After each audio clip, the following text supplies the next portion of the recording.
Hello my dear friends, मैं doctor संतोष हांडे आपका अपने इस चैनल में बहुत बहुत स्वागत करती हूँ। आज हमारी चर्चा का विषय है होम्योपैथी की एक मर्क्यूरियस ग्रुप की मेडिसिन जिसका नाम है मर्क साइनेटस। मर्क्यूरियस ग्रुप की मेडिसिन है और साइनाइड सॉल्ट इसमें मिला रहता है, तो ये मर्क्यूरियस साइनाइड के नाम से जानी जाती है। इसका प्रयोग हम बहुत सारे रोगों में करते हैं, जैसे कि बकल कैविटी यानी कि ओरल कैविटी जिसे हम कहते हैं, मुंह के रोगों में इसका इस्तेमाल किया जाता है। ये ग्लैंड्स पर एक्ट करती है, तो टॉन्सिलाइटिस में ये बहुत अच्छा काम करती है। डिप्थीरिया नामक जो डिज़ीज़ होती है, जो एक इन्फेक्शस डिज़ीज़ है, उसमें इसका रोल बहुत ज़्यादा सिग्निफिकेंट है। साथ ही साथ में नेफ्राइटिस, जो किडनी का स्मॉलेस्ट यूनिट होता है, उसके ऊपर भी इसका एक्शन देखा गया है। हेमरेजेस तो ये कॉज करती है। तो चलिए जानते हैं इस मेडिसिन के बारे में। यदि आप मेरे इस चैनल में नए हैं तो इसे सब्सक्राइब कर लीजिए और इस वीडियो को शुरू से आखिर तक ज़रूर से देखिए, क्योंकि ये वीडियो आपके लिए यूज़फुल होने वाला है। मर्क साइनेटस ये एक मेडिसिन है जो कि डीप एक्टिंग करती है, और आपको मालूम है कि जो मर्क्यूरियस यानी मरकरी के जितने भी सॉल्ट्स होते हैं वो सारे सिफिलिटिक मियाज़म को इंडिकेट करते हैं। जब ये सिफिलिटिक मियाज़म को इंडिकेट करते हैं तो इसमें देखा जाता है कि अल्सर फॉर्मेशन काफ़ी ज़्यादा प्रोमिनेंटली मिलता है। तो ये अल्सर के लिए भी बहुत ही अच्छी मेडिसिन होती है। तो चलिए जानते हैं हम विभिन्न प्रकार के 5 सिम्टम कौन से हैं जिसके आधार पर इस मेडिसिन को दिया जाए तो ये बहुत अच्छा काम करती है। पहले सिम्टम के रूप में देख लेते हैं कि इसमें जो पेशेंट्स होते हैं उनमें वीकनेस बहुत ज़्यादा पाई जाती है।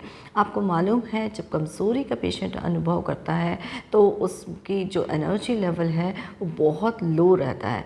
इसमें कहा जाता है या देखा जाता है पेशेंट को कि इतनी ज़्यादा वीकनेस होती है कि वो ठीक प्रकार से खड़े भी नहीं हो पाता। तो वीकनेस जो है वो इसका बहुत प्रोमिनेंट सिम्टम है। प्रोस्ट्रेशन के लिए इस मेडिसिन का इस्तेमाल किया जाता है। और भी दूसरी मेडिसिन है जिसको कि प्रोस्ट्रेशन यानी वीकनेस के लिए दिया जाता है, जैसे कि आर्सेनिक एल्ब, वेरेट्रम एल्बम या काबोवेज या चाइना, और इसी प्रकार की कई सारी मेडिसिन हैं, लेकिन हर एक की कैरेक्टरिस्टिक अलग है। तो ये जो मेडिसिन है वो प्रोस्ट्रेशन यानी वीकनेस के लिए बहुत ही इम्पॉर्टेंट मेडिसिन है। दूसरे सिम्टम के रूप में देख लेते हैं, क्योंकि इसमें सिफिलिटिक मियाज़म प्रोमिनेंटली देखा जाता है तो उससे रिलेटेड सिम्टम्स भी इम्पॉर्टेंट हो जाते हैं, जैसे कि ये अल्सर फॉर्मेशन करता है। यहाँ पर जगह जगह आपको अल्सर्स देखने को मिलेंगे। इसका विशेष रूप से जो माउथ या ओरल कैविटी होती है उसमें अल्सर्स काफ़ी ज़्यादा पाए जाते हैं। साथ ही में ये जो अल्सर्स होते हैं वो थ्रोट में भी देखने को मिलते हैं। साथ ही में गैस्ट्रिक रीजन में भी इसको ये अल्सर्स पाए जाते हैं, या नाक में भी अल्सरेशंस हो जाते हैं। तो सिफिलिटिक मियाज़म का कैरेक्टरिस्टिक इसमें बहुत प्रोमिनेंटली देखने को मिलता है। तीसरे सिम्टम के रूप में देख लेते हैं, इसका जो एक्शन होता है वो बकल कैविटी यानी ओरल कैविटी पर बेसिकली देखा जाता है। वैसे जितने भी मर्क्यूरियस सॉल्ट्स होते हैं तो बकल कैविटी पे बहुत अच्छे तरीके से काम करते हैं, और इसका जो प्रोमिनेंट एक्शन होता है वो होता है अल्सर फॉर्मेशन। ये जो अल्सर्स इतने ज़्यादा हो जाते हैं कि पेशेंट अगर कोई भी चीज़ खाता है तो उसमें बहुत ज़्यादा दर्द और जलन होती है, और उसे निकलने में भी काफ़ी ज़्यादा तकलीफ़ होती है। कई बार आपने देखा होगा कि कई सारे लोग होते हैं जिनको कि मुंह में छाले बार बार हो जाते हैं और वो काफ़ी ज़्यादा पेनफुल होते हैं। इसके साथ साथ में इनकी एक कैरेक्टरिस्टिक होती है कि इनकी जो ज़ुबान होती है उसमें भी चेंजेस देखने को मिलते हैं। ये ब्राउन कलर की होती है और इसके ऊपर कोटिंग पाई जाती है, और कई बार ये स्थिति इतनी ज़्यादा हो जाती है कि वहाँ पर टंग पे ब्लैक कलर की कोटिंग दिखाई देती है। इवन इसकी जो म्यूकस मेम्ब्रेन होती है जो बकल कैविटी की है उसमें भी ये जो ग्रेश कलर की मेम्ब्रेन हो जाती है, जो कि प्रोमिनेंटली दिखाई देती है और हमारा ध्यान इस तरफ खींचती है। इसके साथ साथ में इनको सलाइवेशन बहुत ज़्यादा होता है, यानी मुंह में लार अत्यधिक क्वांटिटी में बनती है। ये भी मर्क्यूरियस ग्रुप के जो दूसरे सॉल्ट्स होते हैं उनमें देखा जाता है, जिसमें प्रोमिनेंटली मर्क सॉल है। मर्क सॉल में सलाइवेशन इतना ज़्यादा होता है कि रात में पेशेंट या रोगी जो भी होता है उसके मुंह में से लार जो है वो बहती है और इसी तरीके से अल्सर फॉर्मेशन भी देखने को मिलता है। इसके साथ साथ में दोनों ही मेडिसिन में माउथ में से बहुत स्मेल आती है। कई बार जो बैड ब्रेथ होती है वो लोगों का ध्यान काफ़ी ज़्यादा खींचती है। कैसा बोला जाता है, अरे उसके माउथ में से तो बहुत ज़्यादा बदबू आती है। तो यहाँ पर मग साइनेटस में भी इसी तरह का फीचर देखा जाता है कि उनमें माउथ बैड स्मेल महसूस होती है और जैसे कि हैलिटोसिस कहा जाता है। साथ ही में मैंने आपको बताया अल्सर्स भी प्रोमिनेंटली देखने को मिलते हैं।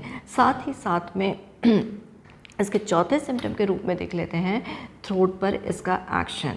थ्रोट पर इसका एक्शन इस तरह से होता है कि ये बेसिकली डिप्थीरिया जैसे रोग में काफ़ी ज़्यादा यूज़फुल मेडिसिन है और इस में भी जो है थ्रोट में जो बेसिकली इफ़ेक्ट्स आते हैं वो टॉन्सिल्स के रूप में देखने को मिलते हैं। जो टॉन्सिल्स होते हैं उसमें कई बार एब्सेस फॉर्मेशन होता है, मुंह में से बहुत स्मेल आती है और यहाँ तक कि एक फॉल्स मेम्ब्रेन फॉर्मेशन हो जाता है जो कि ऊपर से लेके पूरे माउथ कैविटी को करते हुए लैरिंग्स तक चली जाती है, जो कि डिप्थीरिया का एक कैरेक्टरिस्टिक फीचर है। और साथ ही में इसमें जो है पेशेंट को निकलने में बहुत ज़्यादा तकलीफ़ होती है। अल्सर फॉर्मेशन इसके थ्रोट में भी होता है। कई बार ऐसा देखा जाता है कि ऊपर जो सॉफ्ट पैलेट होता है, यानी जो तालू है उसके दो भाग होते हैं। एक हार्ड पैलेट होता है जो सामने की तरफ होता है और सॉफ्ट पैलेट जो कि हार्ड पैलेट के पीछे होता है, जिसके बाद जिसमें कि छोटी जीभ जैसे कि हम यूवोला बोलते हैं वो दिखाई देती है। तो ये जो अल्सर फॉर्मेशन होता है ये सॉफ्ट पैलेट में या उससे थोड़ा और नीचे जिसे हम फॉसेस बोलते हैं उसमें ये अल्सर फॉर्मेशन काफ़ी होता है, जिसकी वजह से पेशेंट को बहुत ज़्यादा दर्द की अनुभूति होती है। तो ये जो मग साइनोइटिस है ये इस तरीके से थ्रोट के ट्रबल्स में काफ़ी ज़्यादा यूज़फुल मेडिसिन के रूप में साबित होती है। फिर इसके साथ साथ में हम देख लेते हैं कि इस मेडिसिन में हैमरेजेस काफ़ी ज़्यादा होते हैं। ये हैमरेजेस यानी कि रक्तस्राव के लिए बहुत ही अच्छी मेडिसिन है। कई बार नाक में से ब्लीडिंग होती है, कई बार मुंह में से भी ब्लीडिंग हो जाती है, कफ के रूप में ब्लीड होता है जैसे कि हेमोप्टिसिस कहा जाता है, यूरिन में से भी ब्लीडिंग हो सकती है। तो ये जो ब्लीडिंग का ब्लीड का होने का या ब्लड का जो कलर होता है वो थिन होता है, डार्क होता है। जैसे डार्क और जो है वो आप लैकासिस में भी देखते हैं, चाइना में भी देखते हैं, लेकिन लैकासिस में जो है वो नॉन कोगुलेटेड होता है और जबकि चाइना जो मेडिसिन है उसमें कोगुलेटेड ये होता है। तो इस प्रकार से आपने देखा कि ये किस तरीके से हमारे लिए बहुत ही ज़्यादा यूज़फुल मेडिसिन है। ये जो मेडिसिन है इसका आप 30 पोटेंसी में इस्तेमाल करिए और 30 पोटेंसी में जब आप इस्तेमाल करेंगे तो दिन में 3 बार करिए, लेकिन ये ध्यान में रखिए कि इसको 6 पोटेंसी के नीचे इस्तेमाल नहीं करना चाहिए क्योंकि ये बहुत ही ज़्यादा हार्मफुल इफ़ेक्ट भी दे सकता है। तो ये थी जानकारी मग साइनेटिस के बारे में, जो कि बहुत ज़्यादा इम्पॉर्टेंट मेडिसिन है। और आई होप ये इन्फॉर्मेशन आपको पसंद आई होगी और यदि आपको पसंद आई है तो प्लीज़ मेरे चैनल को लाइक करिए, शेयर करिए, सब्सक्राइब करिए, बेल आइकन पर ज़रूर से प्रेस करिए ताकि आगे आने वाले वीडियोस का नोटिफिकेशन आपको मिल सके।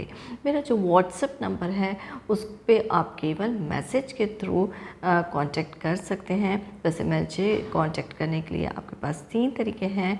या तो आप कमेंट बॉक्स में जाके अपनी क्वेरीज पूछ सकते हैं, या आपको मुझसे फ्री ऑफ कॉस्ट कंसल्टेशन लेना है तो आप आयुष श्योर ऐप को डाउनलोड कर लीजिए और उस पर अपॉइंटमेंट लेकर मुझसे कंसल्ट कर सकते हैं। और तीसरा तरीका ये है कि आप व्हाट्सएप नंबर पे मैसेज दीजिए और उसके बाद अपॉइंटमेंट लेकर आप मुझसे कंसल्ट कर सकते हैं। तो इसी के साथ stay healthy with homeopathy. Thank you. Homeopathy Home Kit, useful for day-to-day life health issues. For more details check out the link in description box. Thank you.